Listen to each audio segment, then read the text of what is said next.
Okay, so we're holding 6 weeks. We're holding 6 weeks, which means 6 classes away from one of the great mysteries of Jewish history, which is Purim. Yeah. Right? Purim is an intersection of many, many cultures. Obviously, we're centered on the Jewish story of Esther and Mordecai. But the Assyrians, who took the northern tribes into exile, were defeated by the Babylonians, were defeated by the Persians and Medes together, were defeated by the Persians by themselves. Eventually, the Persians created what is really one of the largest empires in all of history. And the Jews were, to a very large degree, pieces on the chessboard of Mediterranean history. In times they prospered, and at times they suffered badly. For the sake of this discussion, I want to separate in your minds the ideas of Bnei Israel, right, the children of Israel, the Israelites, as they were known, and the Jews, who came from the southern kingdom. Right?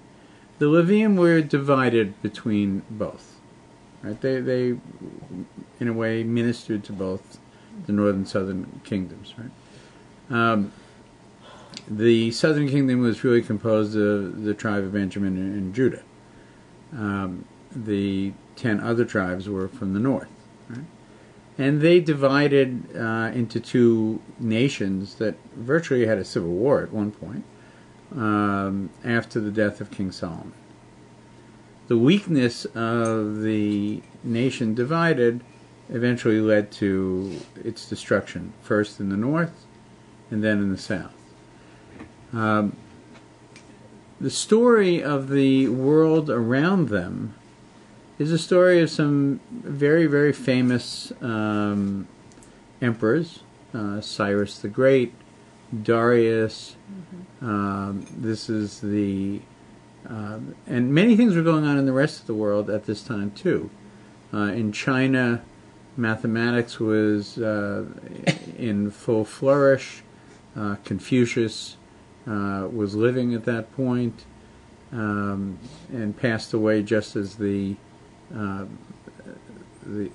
Purim story begins. What I would like to examine in this part of our learning, which will focus for the next 5 weeks on the Purim story, is really who the players are and what their motives are, where they come from, and where they go at the end of the story. You know, what is this story? We know it pretty well from the Jewish perspective, right? It begins with a king named Achashverosh. He's married to a woman named Vashti. He's unhappy with Vashti, and at a certain point it seems that she disappears from the scene. Most people hold that he ordered her to be killed in drunken stupor at the advice of the antagonist of the story, which is Haman the Agagite.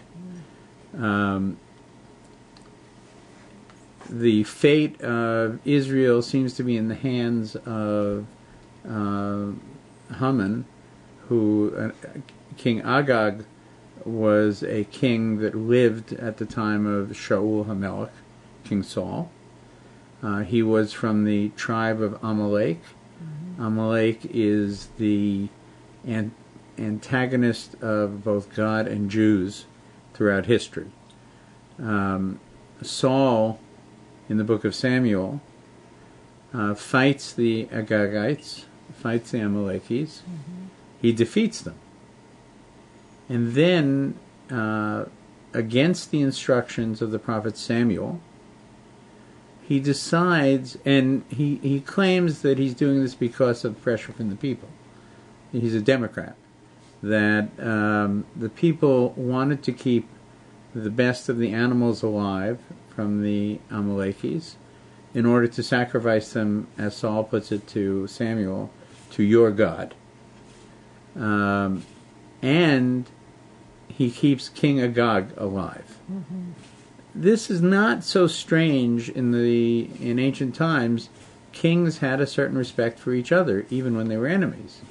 And more than that, they could ransom a king to their country for a great deal of money. So it was not unusual to take a king as ransom. And this is in fact what Saul did. When Samuel arrives on the scene, he says that God is outraged by this behavior. He has Agag brought to him, and he severs him with a sword. However, it seems that he achieved this about 24 hours too late. The night before, Agag made a woman pregnant. And that woman is the great-great-grandmother of the evil character, and one of the most evil characters in Jewish history, Haman, who appears on the scene in our story. It seems he was a barber who became a prime minister. Interestingly, he's not a Persian. Haman. He's not a Persian. He's a Middle Easterner, so to speak. He's from the same part of the world as the Jews are. And, you know, we're actually very familiar in our own time with this situation. Who is it that are the greatest enemies of modern-day Persia? Iran. Mm-hmm. Who are the greatest enemies of them? Today? Today. Yeah, of course. The greatest enemy for... No. Arabs. No, the greatest Saudi Arabia. There's a unity today within the Gulf states led by Saudi Arabia, a Sunni leader, the guardian of Islam's holy sites, and their arch enemies, not the Jews, actually, not the Jews, the Shia, that are led by the Persian nation, which is modern-day Iran. That's right. Israel is, again, caught in the middle of this. Neither side really likes the Jews, that we know. And it's a very careful game that the Jews have to play in this world, because whichever side they're on, showing their hand as being on that side is bad for that side. Right? And Israel is a mighty nation. Now, it turns out that Israel was a mighty nation then as well. Like it is today, it was small. But its technology at that time was very great. Very great. Let me read you something from Sargon II. Sargon II was the Assyrian emperor who really created the Assyrian Empire. Right? So let me just read this to you. This is from a book called The Bible Unearthed.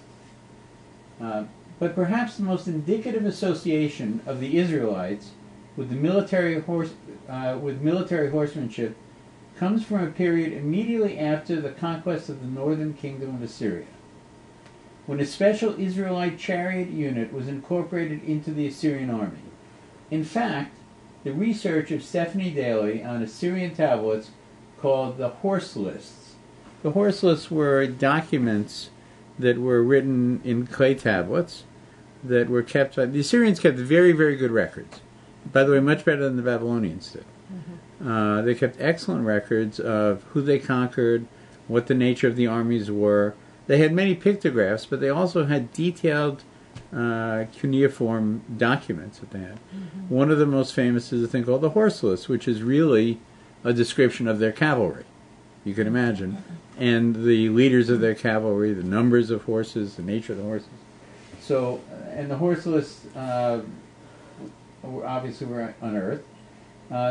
They provide information on officials, officers, and units of the Assyrian army in the days of Sargon II.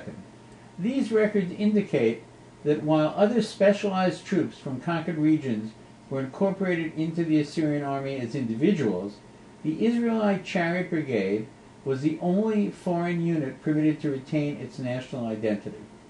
So one of the qualities of the Assyrians was, in the nations that resisted them and they conquered, they did the same thing that Joseph did in Egypt and that Stalin did in the Soviet Union. Nations that showed a resistance based on nationality, one of the most famous is the Chechens, actually. He not only killed many and damaged what he could, but he also forced them into exile into different parts of the country. And this is what the Assyrians did originally. If they saw resistance, they just broke up the nation and mingled it with other nations, which really shattered a great deal of their nationalism because they were separated from one another, right? There is an exception to this now, right? So if he conquered an army, if Sargon II conquered an army, he would divide the conquered army and draft it into the Assyrian army, into different sections of the Assyrian army, but not keep them all together. One exception, the Israelite Charioteers. So when we say Israelite, we're talking about the northern kingdom, right? Not the Jews, right? You know, today in Central Asia, when you run into, sometimes with Bukharan Jews, sometimes with others, that are exiles, not from the Second Temple, but from the First Temple, and you ask them if they're Jewish, they don't like this question. And they say, no, we're not. What? Because they're Israelite. They are people who were exiled by the Assyrians. The Jews are from the southern kingdom. They're from Judah, the tribe of Judah. These are from the 10 tribes, right? And they have a tradition of being from the 10 tribes, and they don't like to be called Jews. They're Bnei Israel. They're Israelites, right? So it's very different. The Israelites were up north, right? And Yes, they were the 10 northern tribes. So the Israelites And the southern Jews, kingdom so was this Judah is and Benjamin. Right. Right? Right. So today, we're all called Jews, which comes from the tribe of Judah. And the sense was that the majority of people of a tribe that returned with Ezra were predominantly from the tribe of Judah, and that's where the name came from. Right? But those who were exiled at the time of the destruction of the first exile, right? Babylonian. They, at the destruction of the first temple, they maintained they're Israelite. Right? Yeah. So Israelites and Jews were very much culturally different, like Sephardim, Ashkenazim today. It's well, a bad analogy. I'm not sure that that's the right analogy, but the answer is that they were enemies, actually, at different times, right? And we have it in our own writings because they wanted, in a sense, they both had a belief in the God of Israel, right? It seems to be true. But they wanted to express it differently. And we, of course, believe that there's one place for the temple. Guess where that is? Let me just finish the thought, okay? The Temple Mount, right? Right. The Northern Kingdom said, okay, look, if we're not going to be in charge, we're going to build our own temple and our own facilities. And at one point they prohibited the people from the north, literally prohibited them by the sword from going to the temple in Jerusalem. Yes. You're saying they, but it was a decision of the king. Yes, the king and his forces. Yeah, the king. Which is not an edict. He was enforcing political it. Because of his personal ego, because we know the rule that only king sitting at the temple. That's right. That's right. The only person who sits is the king, right? And the question was, which king? When you have two kings of Israel, right? And the prophet said it's the king, the proper king, which is a descendant of David and Melech, which sits in Jerusalem, from the tribe of Yehuda, which is where kings are supposed to come from, not from Ephraim, which was where the kings of the north came from.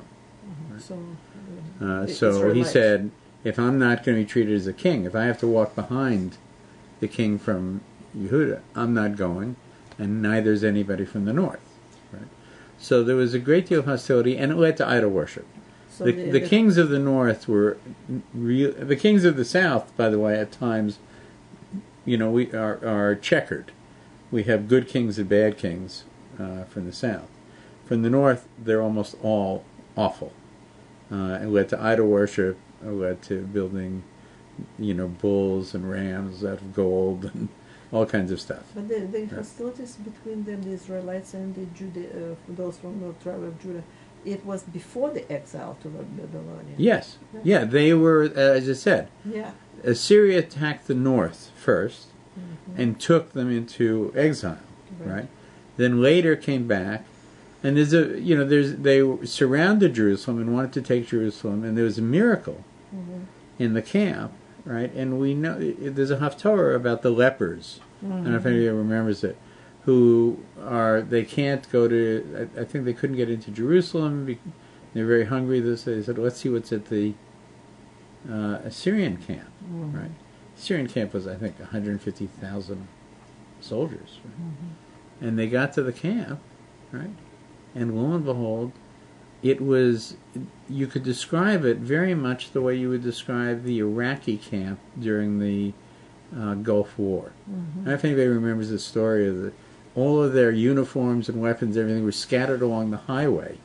They made such a fast retreat, and they didn't want to be seen as soldiers of Iraq as the forces were coming to liberate Kuwait. It was, shock and awe, etc. And all along the highway back to Iraq, there were vehicles and clothes and everything. And that's what had happened to the Assyrian army. And I forget, there were maybe there was a miracle of noises, and they thought it was the hooves of cavalry, and they panicked, right? And the lepers come back to Jerusalem and say, we got some good news, right? They're gone. Didn't have to do anything. They're gone. And so for some time after that, the south survived. The north was in exile. And then later the south was conquered, eventually by Nebuchadnezzar. And Nebuchadnezzar, his general, Babylon defeated Assyria, right? And then went back and took Jerusalem, took the south. Right? So let me just finish reading this note here, right? So it says here, these records indicate that while other specialized troops from the conquered regions were incorporated into the Assyrian army as individuals, the Israelite Chariot Brigade was the only foreign unit permitted to retain its national identity. The Assyrian king Sargon says it best. I formed a unit with 200 of their chariots for my royal force. It would seem, therefore, that because the Israelite charioteers were so famous for their skill, they were allowed a special status. Right? And it appears that they continued to grow in power as they were shifted from one empire to another. That is to say, as the Medes and the Persians, or as Babylon conquered the Assyrians, and then as the Medes and Persians conquered Babylon, Nebuchadnezzar and Belshazzar were defeated, that Cyrus and then later Darius, it's a little question exactly who Achashverosh is, we're going to work on that in a second, that these charioteers remained as a unit, which would mean not these charioteers, but their children and grandchildren continue with these skills and these jobs. Right? And there are some who believe, I am one of them, that they play a major role at the end of the Purim story. So let's look a little bit more at who it is that Achashverosh is, right? Because he's a bit of a mystery. There is nobody, and one of the problems with the mysteries about Achashverosh, right, is that when kings are named, the question is, whose name do they have, right? Is it a Babylonian name? Is it a Median name? Is it a Persian name? An Assyrian name or a Jewish name?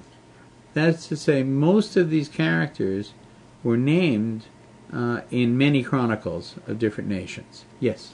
Is it names like happened with the king, like with the Papa Rimsky? Pope. Pope gets the name, not his own name. He forgets his own name. Like Pharaoh.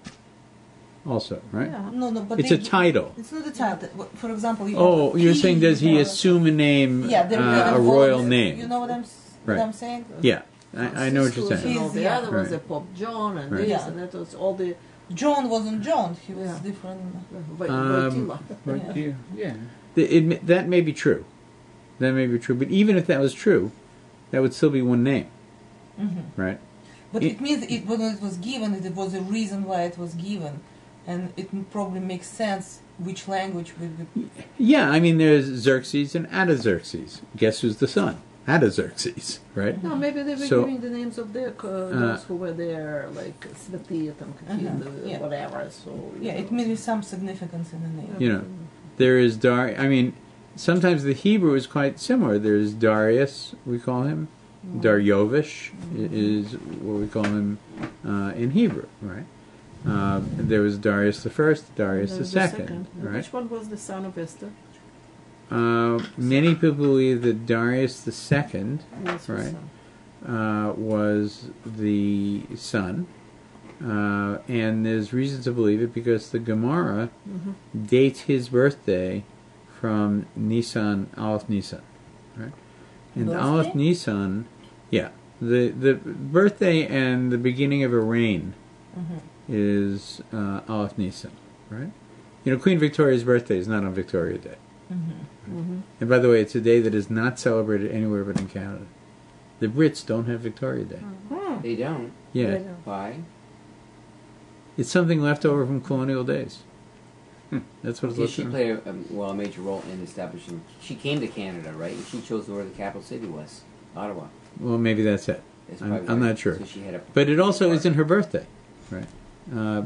It was a day picked that was. To commemorate. It's not her birthday. It may commemorate her visit to Canada for all I Yeah, know. I It's think not her so. It's birthday. commemorating her Not her visit. birthday. Yeah. Not her birthday. The tradition was in dating a reign. You know, when you said this is the 14th year of the reign of David Melech, right? It wasn't when he assumed the throne. It was from Aleph Nisan of that year, right? Because our calendar begins, of course, not in Tishrei. It's a very peculiar thing. I won't get into it right now. So Nisan But Exodus. Nisan is the first of months. In Parsha Bo, which we just read, this is actually given to the Jewish people, the control of the calendar, and it starts with Aleph Nisan. Although it raises something that we can all think about and discuss sometime in the future. Why is it that the calendar changes from 5775 to 5776 in the 7th month? It's a curious thing, right? Rosh Hashanah? Yeah. No. Yeah, in Rosh Hashanah. Rosh Hashanah, which is the 7th month of the year, we go and get a new calendar. It would be strange to get a new calendar in That's a August. very good question. It's a curious question. I'm not sure of the answer. I have a lot of thoughts about it, but it's a curious thing, right? No, why it's in the 7th month? And the first day of the 7th month is when you get a new New Year calendar. is not the first month of the. It's a curious thing, right? But They Adam were and, officially- Adam and Eve were born in Tishrei, though. Yes, officially we know Maybe that the that's New what- Year that's what starts the in creation of the Nisan, world. right? was But by Tishrei. calendar, by It was the everything, is 7th. Tishrei when No, it starts the that's- new year. It was the first month. But that doesn't make sense. So- Because the first month is Nisan. It's like having a kid. No, but and the Nisan, what we're It's born, celebrating, say, now you're it's 7 we're Exodus, starting you at like, 7 years Nisan old. is the Yeah. month of Exodus Yeah. when the But Jewish, number one month. But it is the first month Or of the 7 year. months old. right? I'm not saying this. God said it. Two parshas ago, Parsha Bo. God said the first month of the year is Nisan, right? And he says, and you will celebrate, right? Yeah, Rosh Hashanah, right? The beginning of the head of the year right. on the first day of the 7th month, right? Yeah. But we actually turn over the calendar leaf on that day. But Rosh Hashanah in the Torah is not really Rosh Hashanah. It's the Feast of Trumpets or It's not called Rosh Hashanah in the Torah. You're right. It's not Yeah, a new He- year. yeah. doesn't Yom say it's a new HaZikaron, time of memory. You know, It's the Yom- day of the blowing of the Yeah, shofar or yeah. Yom Maybe Teruah. we Trua. just call it new True, Make year. right? that up. Yeah, But I think Yeah. in When you- Ezekiel the yeah. prophet, though, it's mentioned Rosh Hashanah. yeah. And But, I think so the at more some of point it- they yeah. start calling it's it the day that. Yeah. when we're blowing shofar. Yeah.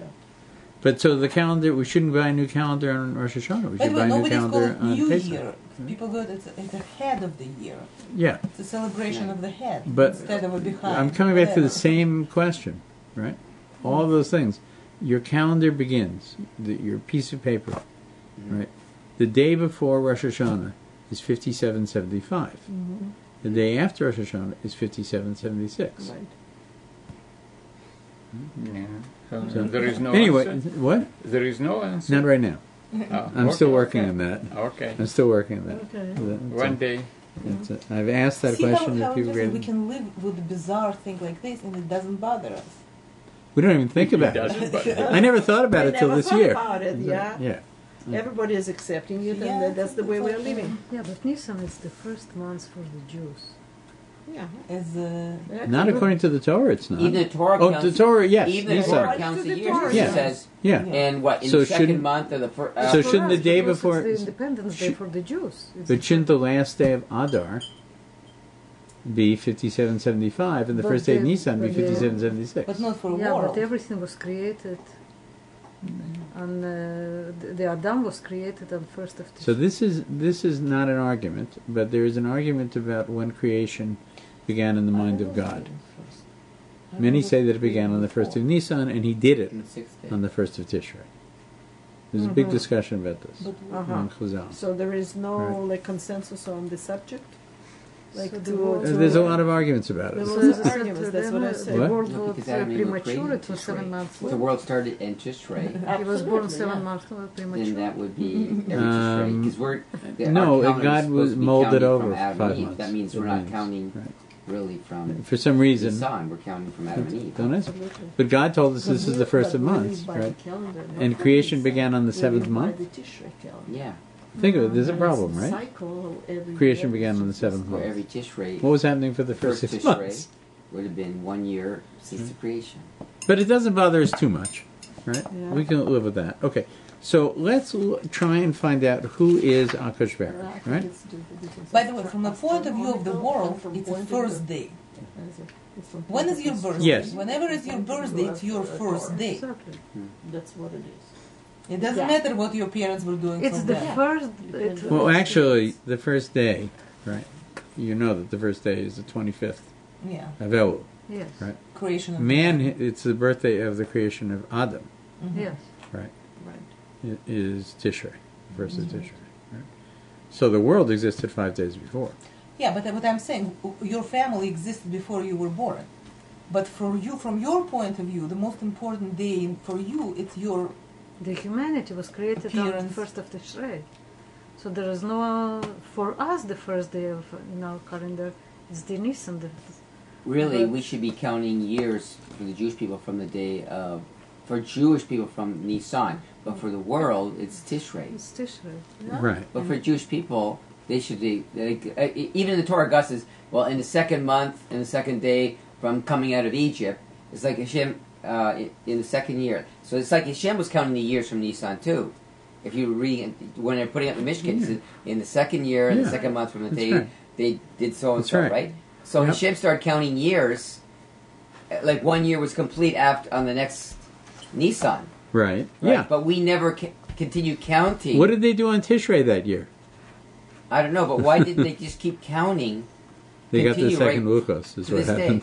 Huh? They got the second Luchos Yeah. on the 10th of Tishrei that year. But they should have just They kept got the counting Yom every Kippur. year. It's 2 years Yeah. since we come out of Egypt, They got 3 the years. second So they 4 did. years. Yeah, Yom By Kippur the way, is so just this is Tishrei. actually the point I was trying to make. I'm sorry, we kind of got off topic, but this is the point I was trying to make, right? Is that Darius II, his birthday and his reign is counted from Aleph Nisan, from the first day of Nisan. This is unique outside of Israel. Right? And I say unique Because he was a Jew. because and I say unique because it's a word that's used poorly most of the time, meaning special. But unique means the only case of it, right? This is the only case of the Talmud counting a rain from the first of Nisan.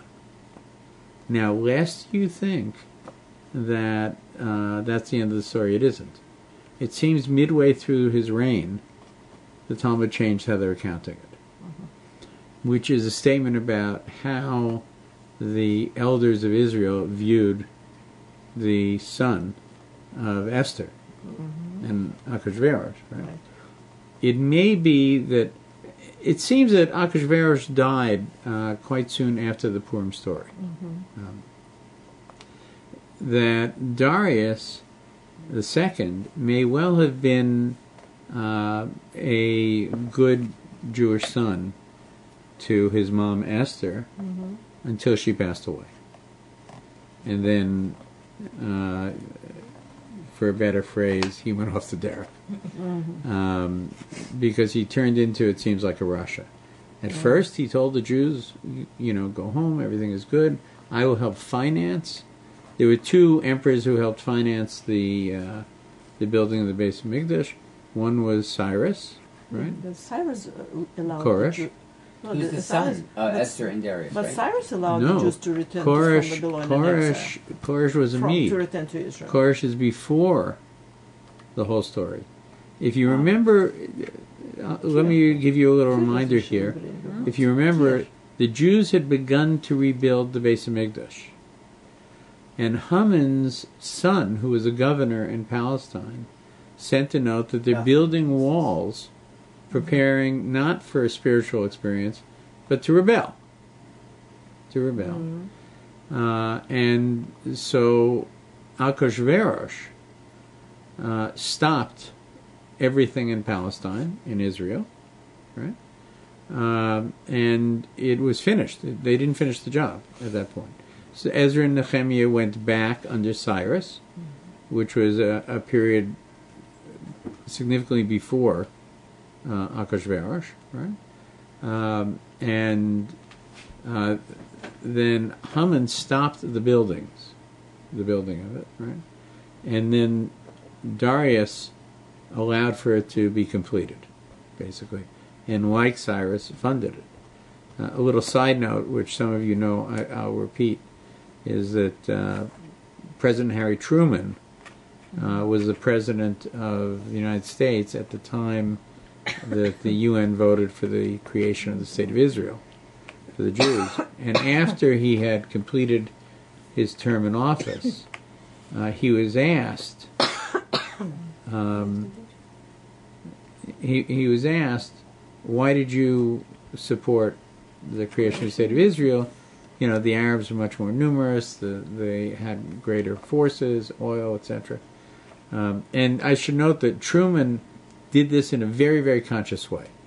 He waited till moments before the vote and then called the UN ambassador over the head of the State Department, which controls the UN ambassador, and said, Mr. Ambassador, this is the Commander-in-Chief and the President of the United States, Harry Truman.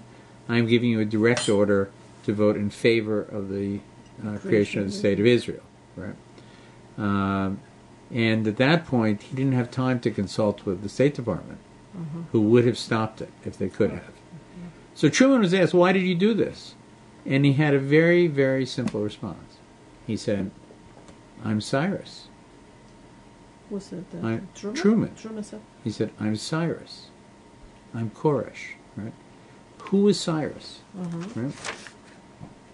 It says of Cyrus, who is the successor, we call him Koresh, who is the successor to Darius I. He's known in world history as Cyrus the Great, and Jewish history likewise considers him to be an extraordinary person, albeit for different reasons.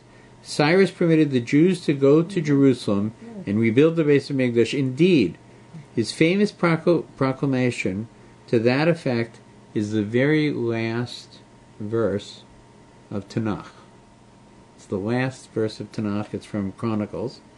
Thus said Cyrus, king of Persia, Hashem, the God of heaven, has given me all the kingdoms of the earth, and he has commanded me to build him a temple in Jerusalem, which is in Yehuda. Whoever there is among you of the entire people, may God be with him, and let him go up. David, I have a question. Koresh, Cyrus Koresh, he was not related in any way to Darius or anyone. He was later. He's described as his successor. Darius, The second. successor of Darius the First. The first. The So first, by the fact that he said that, it means he was acquainted with the scriptures. He believed in God. He thought that it was, and he thought that he had an important historic role to play, and that's why he was making his decision making. Truman. Truman, yeah. Yeah, He was absolutely. in the same Absolutely. position. He was the He leader knew of the the You scriptures. should know He knew that the Darius. scriptures, so that means he could see that this was not just something that was just happening. That this was something God was doing, and I think people, we always hear at the end of a term of somebody in office, whether it's a prime minister or president, or even a king, they're concerned about what? Legacy. Yeah. Their legacy. Right. Did Truman want to be remembered as the guy who dropped the bomb on Hiroshima, Right. which he did, and he argued his reasons for doing it, that he felt overall it would save lives, both Japanese and American. I don't want to get into the discussion, but that was his view of it at the time, because the mainland of Japan would have to be invaded without doing it. But how much better to be remembered as casting a deciding vote, for the creation of the state of Israel, and using whatever influence he could to make it happen, than for Remembered this. by Jews, but everybody else would probably feel different. Yeah. But I'm saying, what did he want to be remembered as, right? I agree with you, by the way. How successful he was is debatable. But he wanted to remember that. One other thing you should know about Koresh. Koresh is the only non-Jew in Tanakh who's referred to as Mashiach. He is the Redeemer of the Jews. There's a Koresh's translation into he's mentioned in Isaiah the prophet. Cyrus is translated to Koresh. It's like a Hebrew Same name. name. One's No, no, English. it's and a- one's- Koresh is Cyrus. He's mentioned in Isaiah the prophet. Yeah. Cyrus. Yeah. Cyrus. Yeah. Before he was born, he's mentioned. Yeah. And he's called Mashiach. Uh-huh. He's called Mashiach. Named before he was born. He was Yeah, not in Isaiah the supposed prophet, to- yeah, said he would be born. The idea of the Redeemer, of the Jews coming back to Israel, right? It's a very important concept in our history, right? But we often idealize it, as to who that person will be and what the people will be like. The merit of the Jews to return when they left Egypt was was marginal. It was, if they don't return, then there won't be any Jews. They'll all be absorbed into Egypt, right? And it wasn't so different for the Jews returning from Persia and Babylon. You would have thought they were flocking home. They're flocking home at a slower pace than we are to Israel. In fact. 60,000 came, So, right? yeah. Redeemer and Savior, are those synonyms? So, Mashiach actually simply means anointed. It doesn't mean Redeemer or Savior. Savior. No. It means No, the no, one no, who is no. anointed. No, anointed, that's exactly Oh, right. anointed. With- But Redeemer and No, redeemed. It doesn't mean that. We use those phrases interchangeably, right? But in fact, Mashiach simply means that the prophet was given a prophecy to anoint the king, this particular king, with oil. Like I told you about So- the- So, yeah. David Melech was a Mashiach, right? He was anointed by Samuel based on a prophecy, right? Now, we hold that the children of the royal line don't each one have to be anointed, that they carry the quality of the original anointing with them. But if somebody, for instance, Shaul HaMelech, was anointed, the first king, right? But he was dethroned, so to speak, by God and Samuel over this issue that we just talked about, of Agag and the Amalekites, that he did not, Samuel said, as you have torn my cloak, so the empire, the kingship, will be torn from you by one who is greater than yourself. And then Samuel was sent to the family of David to find the next king and to anoint him. Remember I told you? And so he was anointed, but Shlomo Melech didn't have to be anointed, right? He was direct. Because he was the son of the king. Yeah. Right. So our belief is that a king is anointed by a prophet unless he is the son of the king. Then he doesn't need to. But he's not So necessarily when a they savior. inaugurate the son, they don't put the oil on. No, not required. Not required. It's only when the family changes. Let's read what it says about Achashverosh. The family are not supposed to change. The king of the Purim story was a rabid anti-Semite. Upon the instigation of the Samaritans, bitter enemies of the Jews residing in the land of Israel, he halted the construction of the temple. Achashverosh too miscalculated the end of 70 years, figuring them to be in the year 3327, the date that Nebuchadnezzar had exiled 1,000 Jewish sages. The first thing that Nebuchadnezzar did when he conquered not the north but the south was he took the elite into exile. Right. Later he took virtually the whole nation. But he started with the elite, and in a way that worked out to our benefit because the elite arrived and they began to set up yeshivas and systems in Babylon. And then when the people came, there was already an organization for them to come to. Why they didn't come back to Israel first? What? Why they didn't come back to Israel first? Who? The elite. They were captive. They were captive. Like Daniel the prophet. No, they did not have permission to return. No, they were captive. They couldn't They leave. came back with Ezra Sofer. Okay. 70 years later. Later, that's a whole other discussion. Okay. Yeah. I agree with you. No, that was my point, is that if you compare, people often say we don't have the merit, meaning the Jews of today, to have Israel as a nation. Right? But in fact, if you're judging by merit, the Jews who left Egypt had a much lower merit. They were at the 49th level of Tumah. They hadn't earned the right, to exit at all. It was entirely a matana, a gift from God. Even To the ones people who that not were deserve in it. the days of Stayed in Ezra, Babylon. They were idol All worshippers. of them They- returned. Right. They All had of them foreign returned to wives, Israel their also kids when could they were speak allowed. Hebrew. That's right. Most didn't. Most didn't. They stayed We in hold there is a Babylon. measure that says 80% wanted to stay in Egypt, Yeah. and they did. Yeah. They were buried there, right? Yeah, same We Babylon. also know that the levels of intermarriage, the Yeah. destruction of the language of Israel, that the high priest, all his children had married non-Jews in the land of Israel.